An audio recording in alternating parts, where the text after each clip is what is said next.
While God created the world, the morning stars sang together.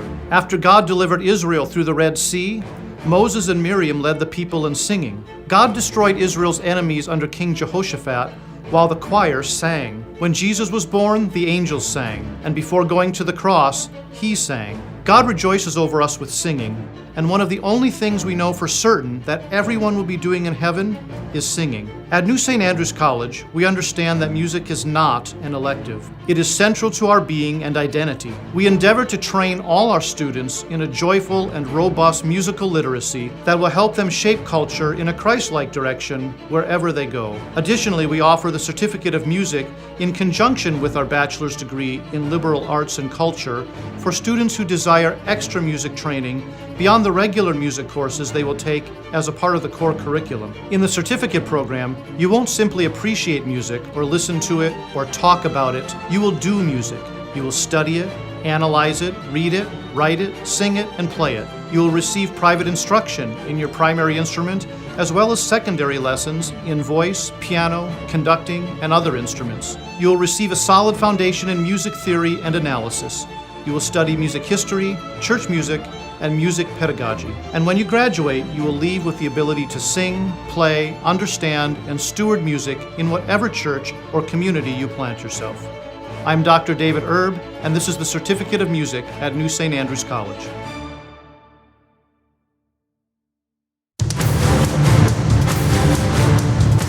Hey y'all, welcome to Cross Politic on the Fight Laugh Feast Network. As the election 2022 creeps into 2023 because we still don't know results.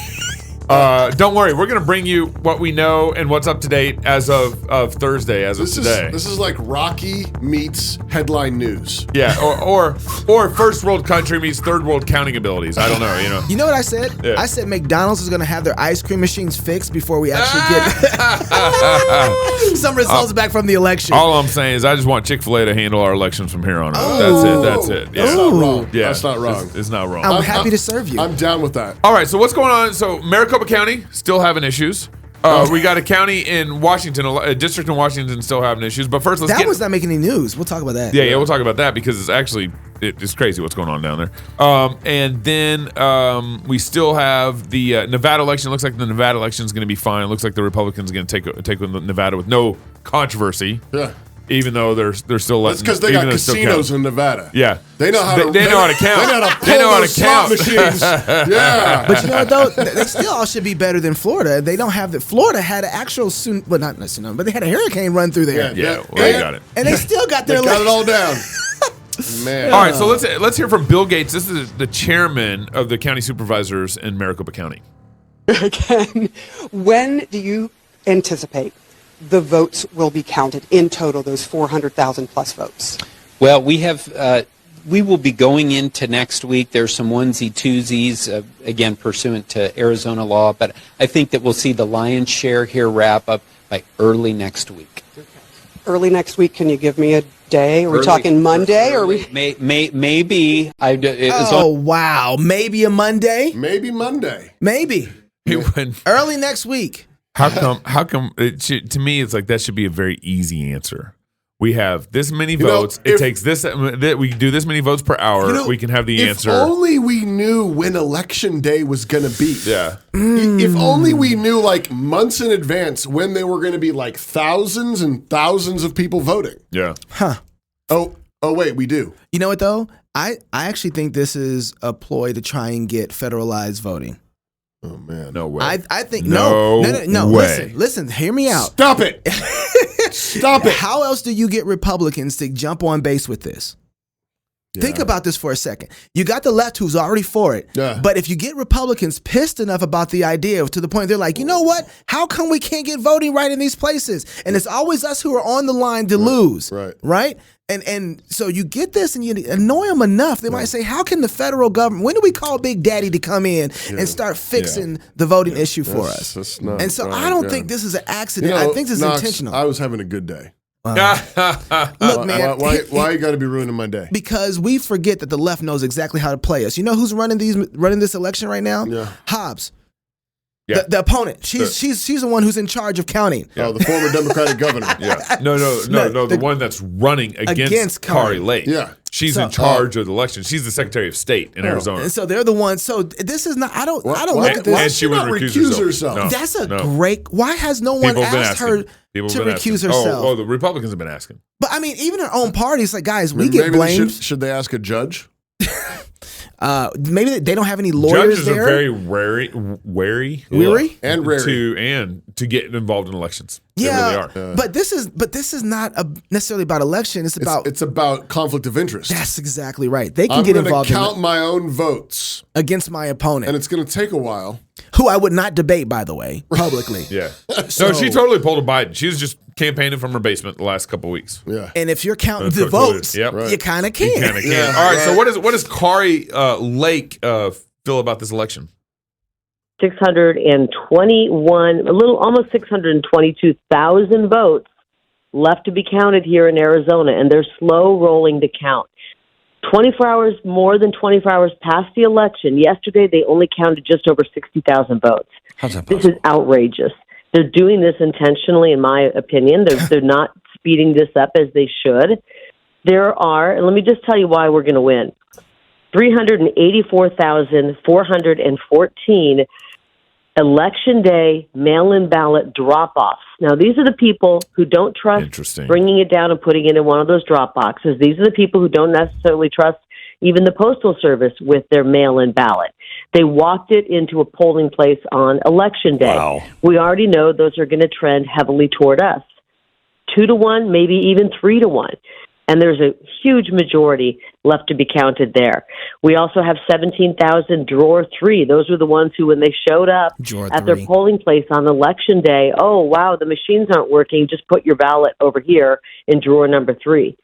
And we have a provisional ballot, 16,000. These are ballots, the vast majority that are to be counted, that are going to go heavily to us. Right. And we know we're going to win this. How does she know that? Well, she thinks she's going to win that. But, they take this long. Why are they taking this long? Yeah. I mean, every day it's like, how many more do we need? Yeah. The county supervisor. Again. Maybe Monday? Yeah. right. Maybe. It just depends on how many there are for Kari. You got to make up the difference. Maybe Monday. I don't think they even care about whether or not Hobbs wins or Kari wins. I think they care You think they're about going after election? I think they're trying to make a bigger point that they always do. This is how they get us every time. The left gets us like this. And we're like, you know what we're going to do? We're going to show them when we're president, we're going to federalize elections against the Constitution. Right. Or we'll figure out a way to do it. Knox, yeah, you're right. And it'll be the next Republicans like talking point. Yeah. If you elect me, I will federalize elections. And all the Republicans are like, They're like, we're winning. Okay. Yeah, we're winning. in. You know what would be shocking? Okay, let's just say, for instance, Ron DeSantis gets to be the And he'll- nominee, and and he does it. he's the one to figure out. I'm going to fixed fix the- elections Yeah. in Florida. I'm going to fix the federal elections. No, that's not how he's going to say it. He's like, we fixed elections in Florida, and I will fix elections for the nation. I fought the good fight. I won the race. Oh, man. Hereafter is a crown of glory waiting for me. I will crown my crown of glory. And you will be happy with it. All right, so the other election that we've been following, because we had Joe Kent on the show, we did a live show in Vancouver, Washington, That's, Battleground, Washington. What's that county called? It's Clark County, Clark but it's a County. district, Clark right? It's County. it's a legislative, it's a House district. It's okay, larger so it's than just bigger. the county. It's larger than the county. And this election, Or this right is now, for House of Representatives. House of Reps, 67% of the vote has come in. And what day is it? How many days since the election? Thursday. Yes, There you go. it's There you go. Thursday. There you go. Yep. Way to go, Toby. It's Thursday. 48 hours. And right now, the Democrat has 114,000 votes, and Joe Kent has 104,000 votes. 10,000 votes behind. 10,000 votes behind. Well, that's only 67% of the vote. Yeah. Okay. But what's crazy is all the other races in Washington are known. Oh, really? We know all the other races. Yeah. And Why? and of all the races, which other race has a guy like Joe Kent? Exactly. Yeah. A fighter. A fighter. Yeah, that's right. And so Oh, here's the deal. Conservative fighter. The Republicans, this is from my insider down in Battleground, Republicans had over 141,000 votes in the primary. Okay. Joe hadn't even reached there, Yeah. right? He's 104. Yeah. The Democrats, all candidates combined in the primary had 72,000 votes in the primary. Now we get Primary turnout's low, always going to be lower than They're already the at November. 114,000. Yeah. With only 67%. That's right. And Joe's at 104. He should actually be getting more votes because it's November. It's not primary anymore. But I get when you're talking about governor, that makes sense why that's making noise publicly in the media. When you're talking about a Senate race, I get that. How come Kent isn't getting any noise? He was also supported and backed by Trump too. Yeah. But nobody's talking about what's going on there in Washington. Yeah, I mean, I think it's just one of those cross politics talking about. Yeah, we're talking. Yeah, I appreciate that because I wouldn't have known outside of because I'm on the news all the time. I'm watching it every day. I'm just guessing that it's a House. The Democrats have been wanting this district for a long time. It's a heavily conservative. It's a heavily conservative district. There's only 2 blue counties in this 1, 2, 3, 4, 5, 6, 7. Looks like 8, 9 county district in Washington. Only 2 blue counties. And so they've been wanting this for a long time. This includes the city of Vancouver. Okay. And so you got a big population there, and then everything around that's conservative. Man. So it's so that's something to watch. So can we get Joe on? Because we know Joe. Yeah, Joe was going to come on election night, but all this started happening. He didn't know what to say. It doesn't matter. You got to be out there and be loud. Kari's out there. Let's get him on. I think we need to just get him out there. I'll see what I can do. Tell him, see if we can. Well, we can actually, by the time, possibly by tomorrow, by the time the show airs at 6 p.m. today, we should know something. We might know. I thought you said they're counting 100 ballots an hour. So that's basically since Tuesday, since the first old. They're not going to be done. Well, McDonald's is going to have their shake machine fixed before Joe Kent knows the outcome of the election. They're at least releasing. They could be counting more, but they're releasing slowly 100 ballots. They're trying to get them right. They're trying to get them right. Yeah. Shh. All right, I'm supposed to read an ad about our magazine, which I'm tired of this ad. Subscribe to our Fight Fat magazine. All right, I'm going to have to interrupt you already. Subscribe to our Fat magazine. I'm going to have to take care of this. It'll make you fat. So. I don't. With glory. PHAT? Yeah. Okay. All right. Here's the deal. So, our Fight Laugh Feast magazine, we got a lot of subscribers now. It's been pretty cool to see the subscription grow over time. I think everyone's kind of capturing the vision of what we're trying to do with the magazine. We Politics kind of give of 6-day creation. a quarterly, mini book-like experience. It's in the ad. It's still boring. But here's the new thing that we've done for our ad. That's our new thing for our ad. For our magazine. Is that anybody who signs up a pork shoulder recipe? Oh yeah. Yeah, I know about that. Can I read from that? I had an update. I don't have it. Did we get a stew recipe yet? Oh. Did we get a stew recipe? You should have asked for someone Here you go. to bring a stew recipe. When we get the stew recipe and the one that Neil says is amazing. When he says like, "Girl, I want to marry you." Like that's what he says. Unless a guy gives a recipe in. Yeah. But it's that kind of recipe. It's like it's the one where he says, "Woo!" Then not gonna make the magazine. Let's make covenant kids together. So I mean, there's a lot of good articles in this magazine, but I keep just going back. I keep just going back to my ad here, my pork recipe here in the magazine because this is really good. I mean, so my final thoughts on the recipe that I put together for everybody is learning to barbecue is like playing an instrument. You have to get familiar with all the parts, including your particular smoker, the wood you choose, the rub, and so forth, and then lots of practice. Yeah. That's a good line on barbecue. You know what I'm talking about? So, hey, no. Go to fightlaughfeast.com. I'm not done. And subscribe to the magazine. We're done. All platinum subscribers now get a free subscription. So anybody who signs up to be a club member at platinum level will get a free subscription to the magazine. So there we go. All right, there we go. Woo! That was tough working for Toby. Here we go. Back to the news. That was a way better ad. Don't you all agree? That was a better ad. That was better. Okay. All right, so now that the election's roughly over, we kind of generally know the playing field, what it's looking like. Yeah. Okay. Yeah. Moving forward to 2024, there's some jockeying that's starting to go on. But before we get to the jockeying, Kamala Harris and Joe Biden are starting to kind of, they're kind of extending their little victory lap around November 8th. Or what they're calling their victory lap. Getting ready to start campaigning. That's right. Yeah. What does Kamala have to say? What's she going on? People everywhere, from every background. Because here's the thing, one does not have to abandon their faith or deeply held beliefs to agree.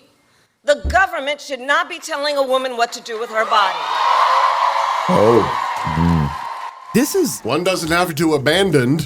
This is a really clever argument. Abandoned. Yeah. But notice how they move theirs is like Lucy with the football. This is a really clever argument. Well, but David French has already been making this argument in drag shows and stuff. Well, I mean, she just got it from French. Explain. What do you mean? Well, David French is arguing that, hey, drag shows are just a part of liberty.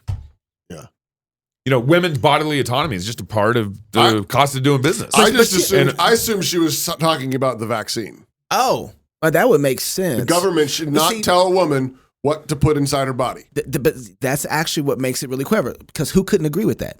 Yeah. So she makes it so that you can stay and hold your pro-life position. Playing with ambiguity. You can be a Christian, and you can say in agreement with me that, hey, the government doesn't have a responsibility, right? Now, I'll define all of what that means, but why can't we all agree that the government doesn't have any responsibility to tell a woman what to do with her body? Yes, she's suddenly like Kuyperian. She's like Abraham Kuyper said, health goes under the family government. Yeah, but my problem isn't that she's saying stuff like that, because it communicates to that gooey middle really well, and it's surprisingly some evangelicals. But we don't know how to talk like that very well. Like, we don't know how to talk about it. What she talks about in some ways like some form of humanism that allows us to maintain our positions and jump on board with what she's saying in principle while she drives the vehicle. So what's the Christian version of this? I'm trying to figure out. You don't have to give up your religious beliefs. You don't have to give up your convictions to just know that you shouldn't kill babies. Yeah, I don't know if I can. I don't know if my mind is rotted out that well to be able to do this well. Kill baby. A woman's body if I had to, scores points, but a baby's life doesn't. Yeah. Let me think about that one. Yeah. I want to think about that one. Okay, so that's Kamala Harris. Question. So first of all, this is the first time Joe Biden and Kamala Harris have been in the same room like a month. Well, notice yesterday they were very intentional about this. Mm-hmm. She didn't open up for Joe Biden. Joe Biden, it was him doing his president. It was him and his wife. Shows up and he's by himself giving the victory lap about what happened in the midterms. This time was very intentional. Kamala Harris opens up and introduces for Biden. I think it was because of the fact that they're trying to say, we're going to run Biden. This is our guy. Yeah. He's leading us. He's in charge. He's looked better than he has almost his whole presidency in the last 2 days. I've noticed a difference on his complexion. He's got one goof that he had with talking, and that was it. Yep. And so he's looking really strong right now. He's on his meds. And it's intentional. So here's what Joe Biden, following up with Kami, says. Watch what happens when people see new roads, bridges being built in their towns. They start to see the investments being made in electric rail all across America, where it's going to take significant number of vehicles off the road, reducing pollution. Watch what happens when there's affordable high-speed internet in every home in America. Oh my goodness. Watch what happens when they realize we meant what we said and the lead pipes start being pulled out of schools, daycare centers, homes, all across America. Watch what happens in January when seniors with diabetes on Medicare only have to pay $35 a month instead of $400 a month for their insulin. Watch what happens when big corporations in America start to pay their fair share. And by the way, a 15% tax, isn't that terrible? You all pay more than that. Whoa! Look, but in 2020, the 55 largest corporate of the Pause that. Hold it. And that's okay. Was that a gaffe? He just mocked us. Was that a gaffe? He's like, we rob y'all more than we rob these He didn't even stop. He didn't even stop. He's like, yeah. He just said, yeah, we rob you more. And they're like, yeah. Not like, hey, this is what's so crazy. Stop robbing us and don't rob them. He's like, don't worry, we're going to rob them too. Instead, they're like, oh, well, in that case, as long as we're robbing everybody. Yeah. Did you notice he started off his whole pitch in this moment? He was talking about, hey, we're going to give you new roads and beef up roads and bridges, all that stuff. Electric rail. And then like within 30 seconds, and then we're going to take more cars off the road. Yeah. Well, they think that's a good idea. And then, we're going to give you new roads, and we're going to take cars off the road. Yeah, right. We're not going to finish playing this clip because I think that's enough. But I just want to say, too, about do you think that they're not going after federalized elections if they're going to start controlling the price of companies' products? If they're not going to go in and say, how do you think they're going to go in houses and take out lead pipes? How do you think the federal government is going to do that on a localized level? How do you think they're going to put internet in your? Have you thought about the how? Right. I mean, if you start tracing this out, they did that with your windows. Right. Easy. They put a government program together saying, hey, we're going to give you more efficient windows, and everyone applied for it, and they got new windows. It just dawned on me. I mean, I'm slow. I'm so slow. We keep taking that money. But I was also thinking about, I was thinking in my head, someone comes up and be like, and just wait till January when gas prices are up another $1. And I'm thinking, well, they don't care. Right. because they're actually trying to get more cars off the road. Yeah. Right. Yeah. They're trying to drive you to public transit. They're trying to get you to be able to be herded by the public, by their provision for you. Because you remember, Biden just dropped another load of strategic oil reserves last month, and he did that to drive oil prices down for election.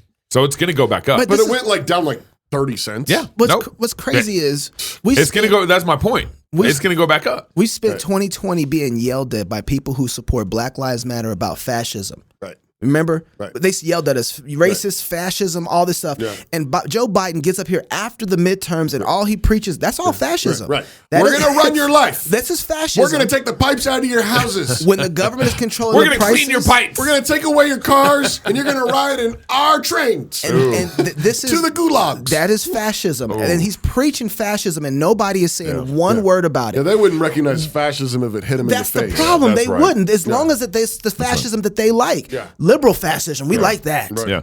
All right. So now that the election, the dust is settling a little bit after the November 8th election, everyone kind of understands who's who and what's what. There's starting to be some jockeying about who's going to be running in 2024, both on the Republican side and on the Democratic side. Right. Here's what Winsome Sears, our girl Winsome Sears, she's a lieutenant governor in Virginia. She was on Neil Cavuto's show today. Here's what she said about Trump. You know, the voters have spoken, and they have said that they want a different leader. And a true leader understands when they have become a liability. A true leader understands that it's time to step off the stage. And the voters have given us that very clear message. So because does that apply America. within the Republican Party, Lieutenant Governor, to Donald Trump, that it's time to step off the stage? Yes, a house divided against itself cannot stand, and indeed that's where we are today. And as I said before, America is the prize. Why do we want to win elections? It's because we've got to learn to love each other, live together, govern together, and the voters are saying enough is enough. So if the party wants to move on, or some of the parties, such as yourself, Lieutenant Governor, maybe Governor Youngkin feels the same way, but Donald Trump still makes a speech next week that he wants to run for president. What would you think about that? I could not support him. I just couldn't. Whoa. Because we have seen, for example, in those states where he has endorsed the candidates, in fact, Republicans on the same ticket who he did not endorse overperformed, whereas his candidates totally underperformed by as much as 10 points. We have a clear mission, and it is time to move on. I think that's interesting. Okay, there's so much to say about this, but I just taking her last point. I thought when we had Zach Leinschlager on to talk about this, he didn't make it like a one. It's like, wait, there's a lot more to consider here. It wasn't just supported by Trump; it's whether or not they were good candidates who ran good campaigns, raised the money they need to run, and then performed and hit in the streets like they were supposed to. It wasn't just whether or not. Just an endorsement by Trump doesn't mean you win. Right. Yeah. And that's the assumption you have to make in order to believe that's why his candidates fell, was because it was just endorsed by him. Now, I don't doubt that it had some sort of drag. You were telling me about J.D. Vance a little bit. J.D. Vance seemed he won, but his margin was a lot smaller than the last Republican in that position. He had won by a lot more points. But I am seeing, just watching the tone, especially today. It wasn't there yesterday, wasn't there on Tuesday, but today particularly. Well, William Wolf said that on the election night. He said, "Watch this." He says, "This is going to be about. You watch this coming up." He did say There's going to be a bunch of conversation about whether this is an indictment or an endorsement of Trump and MAGA Republicans. Well, his prophecy is coming true because the whole tone has changed. Even and it's not all in the same political way. So you had Candace Owens dropping something on Twitter on her show. Yeah, she and did. It wasn't a glowing light of Trump. It wasn't even a review of Trump. She's like kind of been a friend of Trump. She's been a friend of Trump, and she's like, Trump, I tried to talk to him about the vaccine stuff, and I said the vaccines, that's not his people. He missed it with his people. They're not vaccine folks, and he shouldn't have been telling them to take the vaccine. And somebody used that to manipulate Trump against me. And the next time I saw him, he treated me really horribly. And Trump needs to take a good long look in the mirror, is what she was trying to say. Yeah. And I'm seeing a lot more people come out in opposition to Trump or challenging Trump that they weren't doing just last week, or 2 weeks ago, or saying what Winsome just got done saying. By the way, why isn't Youngkin saying this on Neil Cavuto? I'm sure he agrees. I'm sure he agrees. Winsome, what do you think? I'm sure he agrees. Well, notice I kind of also am wondering if like the Republican Party, who I think would prefer not Trump to run. So I think the general establishment Republican Party, which is what makes me suspicious. Exactly, that's very true. And I think they had to pick. Good. They have to find some, middle Republican like Winsome to come out and say this and to start that conversation. Someone who carries some authority and carries a little weight, but is not Youngkin, is not a big, And so I wonder if like this is actually coming from within the Republican Party in major ways, which again would make me want to leave. It makes me suspicious. It just makes me suspicious. It's like, why do they not want him to run so badly? Yeah. Yeah, I think they don't want to have the certain fights in the certain. I mean, he is what he's been saying about DeSantis. Like, I mean, that's foolishness. Yeah, it really is. But that's not anything new. We know that he's been doing it that way for a long time. I just think that he's a trash talker, right? And he's a fighter, and he'll fight anybody.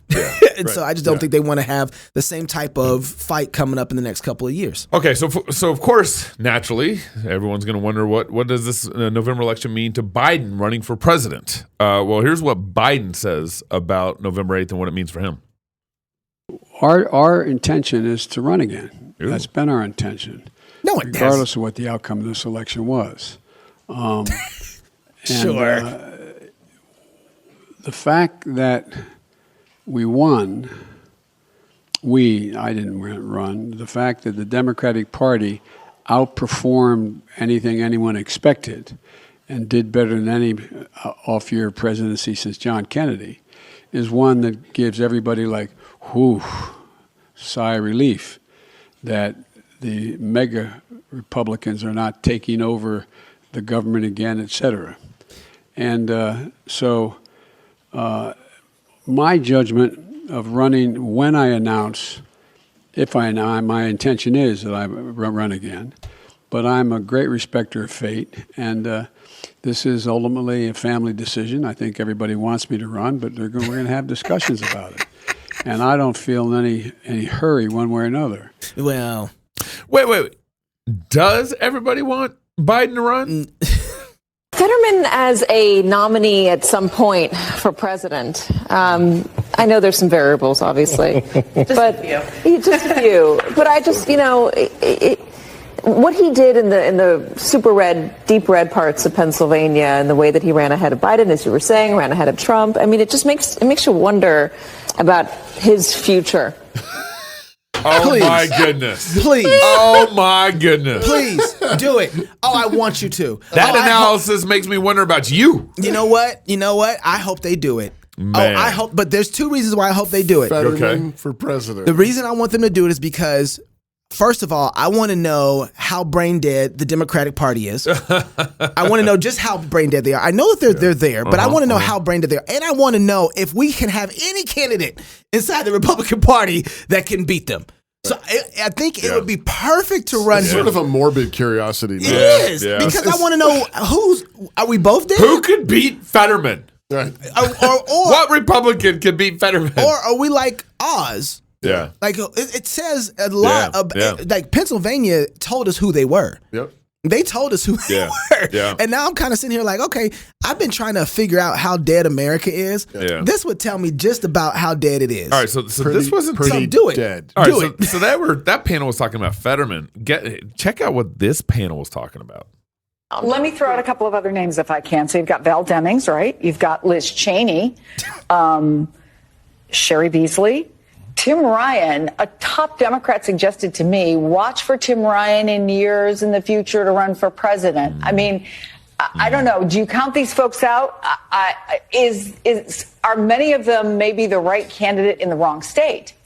Well, what about if we pair up Liz Cheney and Stacey Abrams and actually start talking about universal voting and election reform? I could see them doing kind of a czar thing with the administration. You heard her? That's completely bipartisan. That would be exciting. I mean, czar thing with election reform. Well, no, but there's commissions that the president can create, and there is definitely an appetite for this kind of movement of like there's not one American who has not experienced an election day and said this is flawed. There has to be a better way. Oh! She said it. Wow. We need to get them to universal election reform. A czar. Yeah. Universal elections. That's Czars what she said. who will reform universal elections. So it was Cheney and Stacey Abrams. Stacey Abrams. Yes. Yep. Yes. You guys are right, girl. Yes, girl. There's a niche there for that vote. I want them to do it. MSNBC brainstem. Do it. They're gonna. They will. Yeah, I know. That's the thing. I know. And then you're scared of what they might do. Don't tell them. No, I want them to do. They will do it. Okay, but I don't want them to do it. And David French will say this is a lot better than the alternative. Yeah. And I think we need to. And if he does that, then we need to say, we need to have an ecumenical council that can get rid of French if he's. But that's what they'll say. But I want them to run Abrams, and because here's the deal. Liz Cheney. They are the sleeping giant that I believe is out there is man. I don't think that men are dead yet. I think they're being held hostage. And when you put two women out there that, when you look at Stacey Abrams and her concession speech, if you look behind her, there was not one man on the stage with her. Yeah. It was all women. And she lost because she couldn't energize black men to vote for her. Whereas you see Warnock is able to do that. Yeah. And so I want them to do it because it might send a jolt and a shock through men saying, why are all the women leading us? Now, my only fear is that hasn't sent the shock through men in the conservative party. Right. We have all been up here cheering for Kari, and I get it. Yeah. But that's still a woman, y'all. Yeah. Right. And what the Bible talks about, it is not good when women and children lead the nation. Yeah. All right. Where's the old men who have some wisdom and understand the battle and the fight? Why aren't they leading? But that's our champion, that means we're in trouble. If that's the only thing we got, there's certain judgments that are better than others, but that's not a good thing. Oh, man. Yeah. So I want them to do it. I hope so. I hope there's a shock that happens. Too. Well, if nothing else, we get to say, hey, do you guys see this? Is this the future you want? Is this what you have? Right. I mean, we did. They did. That's why I want them to run I'm Fetterman. saying, if that happened, Liz and what's her name? Liz and Abrams run, then I would like to see Trump and Tulsi go against them. No. That would just be fun. No. That'd be fun. Nope. Hey, our friends at the Reformed Sage would like to introduce you and yours to Reformanda Studios. If you're looking for a better way to pass on the faith to your kids and help them memorize the catechisms, then look no further. Reformanda Studios is here with a fresh new way to catechize your children. A subscription with Reformanda Studios features animated videos that will be easy for your kids to follow along with, and a subscription includes free study guides that can be used for each video. See all Reformanda Studios animated content today at reformandastudios.com. Boniface Woodworking contacted us and said, please stop reading our ad. And we're like, is there a problem there? And he's like, man, I have too many clients. I can't take on any more from you guys. So, Really? Yeah. Really? Yeah. He's like, please stop reading my ad. So inundate Reformanda Studios the same way that you inundated Boniface. So if you wonder if ads work here, Boniface is like, please take my ad out of your rotation. Like, we do want to be done buying cheap crap. That's right. And that's I read that out a lot. Okay. So if we hadn't had enough of kind of talking about Fetterman, check out this next clip about Fetterman. You guys, I just don't think we should leave the conversation of Oz and Fetterman without talking about authenticity. Yes. John Fetterman kind of oozed authenticity. He was who he was. He dressed how he dressed. He was comfortable in his own skin. Yes, girl. Meanwhile, we had crudités. And then, maybe the biggest sin of all, the Sunday before the election, or Saturday before the election, he makes reference to people, Oz does, in Pennsylvania. He says, go out and find 10 voters before the Steelers game tomorrow. The Steelers had a bye. They didn't even play the next day. He didn't even know the Steelers' schedule. Now, that is really political malpractice in a state like Pennsylvania. So, but I mean, Fetterman, he was an authentic stroke victim. I give him that. Oozed authenticity. I mean, oozed authenticity. He wasn't faking the stroke. I mean, it was pretty obvious to me. Now, super authentic. You guys, and I mean, he did probably. I mean, what he was wearing is what he probably slept in. Okay. I noticed that. You know, he's a trust fund baby. Yeah. He never had a job. Yeah. So usually we'd be backstage We're not backstage. We're still going. Oh, man, I thought we were backstage. I wouldn't have said that he was wearing what he slept in. Yeah, you I usually say that backstage. I just have to point out the fact that she's talking about authenticity. Right. And she decided to go straight out of Nat about the fact that he didn't Oz didn't know the game, the Steelers schedule. Steelers game. He got it wrong, and he tried to say something, and he didn't connect with the people. Okay. Fetterman has been out of his mind. Right. Most of this election. Yeah. And they have not pointed out how functional he's not been this whole time. And she goes to straight out a Nat with authenticity over Oz. Yeah. And you want me to trust your analysis as it relates to politics? This is not about Oz and Fetterman at this point. This is about your ability to read the situation. All of y'all, none of y'all had anything to say about Fetterman and his. But by that same token, Knox, that tells us about the people of Pennsylvania. I was going to get there too. I was just using her first. They voted for this guy. And he had pretty good numbers. I mean, he had what? Yeah. 600,000 more votes or something than Oz? This is the thing. So unless those Pennsylvania voting machines were really cooked. Well, I mean, this goes back to I just have a hard time trusting Pennsylvania and Arizona. Right. You know what? Somebody was talking about this and said how galvanized we are right now that you didn't get Democrats who know they have a mentally challenged person to move from Fetterman over to Oz because it didn't matter. They're staunch Democrats, and it wouldn't matter as long as they can't trust the other side. That's just how much they can't trust. Right. And Oz is barely Republican. He's barely Republican, which is like you got Fetterman, you got light Fetterman, it's one or the other. Right. But because of that, you couldn't get either one of these guys to move. And I was like, that's actually a really good point. I think it was Steve Dace talking about this. Yeah. Like, if it was on the other side, I'm not voting against a Republican, although I probably wouldn't vote for either one of them. A guy's not capable. If you had a conservative stroke victim, because part of the responsibility would you vote for a healthy, Kamala Harris or a healthy Nancy Fetterman, Cheney or healthy Fetterman? Yeah, because your conservative candidate had a stroke. And I would say absolutely not. Biblically, I can't. Right. Able man is the requirement that I have to think through before I vote for a candidate. And if he's not able, I can't vote for him. Right. I can't. But you're not saying you would vote for the Democrat. But I can't vote for the Democrat either. Right. Now, if they happen to win by default because there not enough people voted because their conscience wouldn't let them, then I'm fine with that. I'm fine with taking that. This is the nature of the fight. When you're a Christian, the other side gets to fight dirty. Yeah, that's right. Their master is the devil, ultimately. That's right. And he came to lie, steal, cheat, and destroy. Yeah. And so there's always a sense in which God's people fight with one arm tied behind their back. Yeah. Because we're not allowed to lie. We're not allowed to steal. We're not allowed to cheat. And we have certain standards that we have to abide by. And this is part of the glory, though, of being the people of God, because God gives the victory. That's what I was going to go ahead. And so that is the glory. It is that he puts us in these positions with dragons that we can't imagine to kill, giants that seem way bigger than we can fight. That's right. And he says, now remember, you must be faithful. And then while we're faithful and we trust him, that's how God brings them down. Day 2 of election coverage. Are we done with it? Well, it depends on when the vote stops. Wow. I'm thinking about going down to Arizona and voting. Hey, why not? There's still time. I'm going to get in line right now. Yeah. If you're single, get married. If you're married, have you some kids. And if you have kids, go baptize them. Until tomorrow, love God with all your heart, soul, mind, and strength. Love your neighbor as yourself. Go fight, laugh, and feast. This is so serious.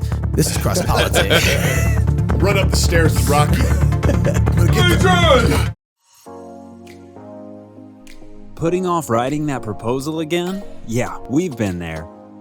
Proposal writing can be tough. It takes work, and if you're not careful, you can set up your company for failure.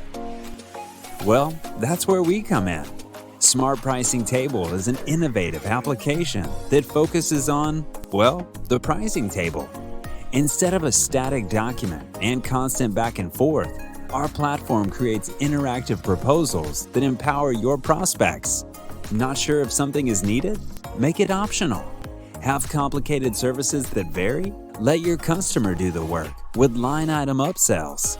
Have reoccurring services? Easy peasy. With Smart Pricing Table, you can create attractive proposals quickly. And our system is built for reuse, so you can get out of that hamster wheel. Give your customers choice and close deals quickly with Smart Pricing Table.